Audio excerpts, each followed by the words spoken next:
This is the story of a man who was a husband, father, medicine man, skilled warrior, and respected leader, but that's not how he was recognized. Instead, he was viewed as a hostile enemy to the Americans and an evil rival to the Mexicans.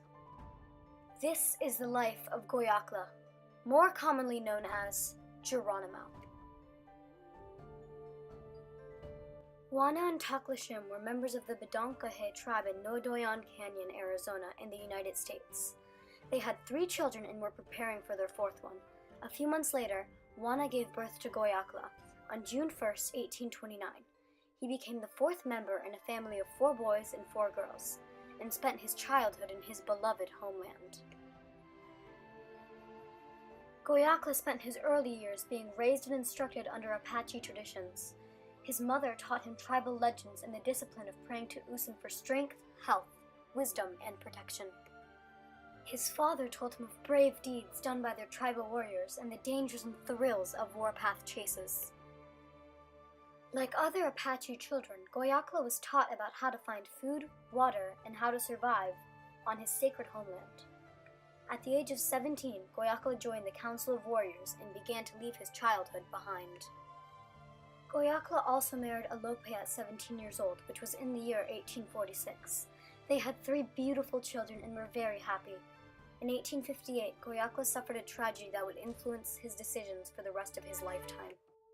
On a peaceful trip to Old Mexico to trade, Goyakla's wife, mother, and 3 children were all killed by Mexican soldiers.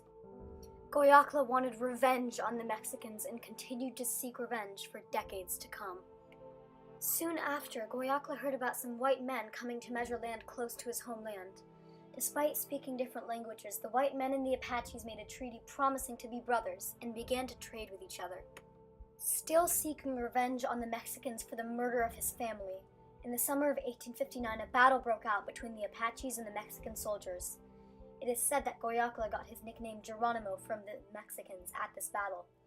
The source of this name is unknown, though many people believe it could have either been a mispronunciation of his name or confusion while the Mexicans were invoking the Catholic Saint Jerome while facing Goyakla in battle. Geronimo continued to seek revenge on the Mexicans and led various raids, becoming a feared warrior and hostile enemy. Though Geronimo was an enemy of the Mexicans, he still continued to be peaceful with the white land surveyors. After the white men finished surveying the land, they left, and Geronimo didn't see another white man for about 10 years. Geronimo and his tribe continued their yearly raids, and one successful raid on the Mexicans made the Mexicans leave them alone for several years. Later on, conflicts arose between the white settlers and the Apache tribe. Although Geronimo was not directly harmed himself, Geronimo helped his tribe fight against the American soldiers. Then, a few U.S. officers invited the Apache leaders to come to a conference held at Apache Pass or Fort Bowie. Despite this attempt for peace, more trouble erupted and many Apaches were killed. From then on, the Indians agreed never to be friendly to the white men and to never trust the U.S. troops again.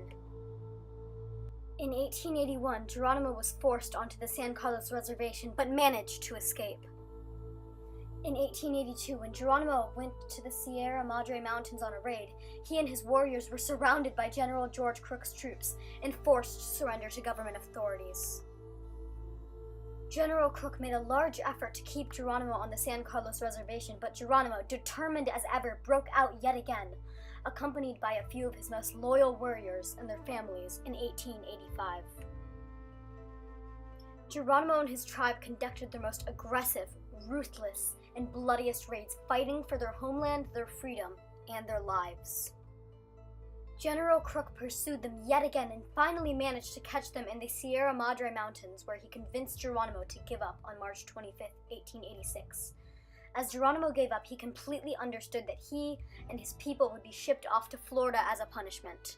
2 days later, Geronimo escaped a 3rd time with his band of followers. At this point, the government decided to replace General George Crook with General Nelson A. Miles. Disapproving of the other generals' tactics to employ Apache scouts, General Miles took another approach and called 5,000 soldiers and a militia to capture the fierce warrior and his followers. Geronimo escaped them for 5 months, ranging freely in his homeland and terrorizing multiple settlements. General Miles was finally compelled to use the battle tactic of employing Apache scouts. He employed the Apache scouts under Lieutenant Charles B. Gatewood, who eventually found Geronimo and spoke with him, convincing him to surrender on September 4, 1886. The survivors of Geronimo's band, along with Geronimo, were rounded up and sent to Fort Pickens, Florida in chains as a punishment, making Geronimo the last Native American leader to formally surrender to the United States government. Geronimo adapted well to captivity. He took up farming and converted to Christianity. In 1894, the government accepted an offer from traditional rivals of the Apaches, the Comanche and the Kiowa tribes, allowing the surviving Apaches to resettle on their tribe's Indian territory, which is in present-day Oklahoma. Geronimo became a national celebrity in the final years of his life, selling autographed photos of himself, dictating his memoirs, and attending the inauguration of President Theodore Roosevelt in March 1905. Nevertheless, Geronimo remained a prisoner of war for the last 27 years of his life, and he died of pneumonia at the age of 79 in Fort Sill, Oklahoma on February 17, 1909. This man was a true symbol of perseverance and a man's will to live free. Though hundreds were killed in his fight for freedom, he became a role model with many strong, great qualities that many aspire to possess. His life was filled with triumph and tragedy.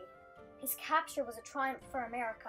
His determination and willpower was a triumph for hundreds of Native Americans. And his successful raids and the many battles that Geronimo emerged from victoriously was a triumph for himself. The deaths in his life and his capture were huge tragedies for him. The deaths of the many people killed in raids were tragedies for his enemies. And the death of Geronimo was a tragedy for the Apaches.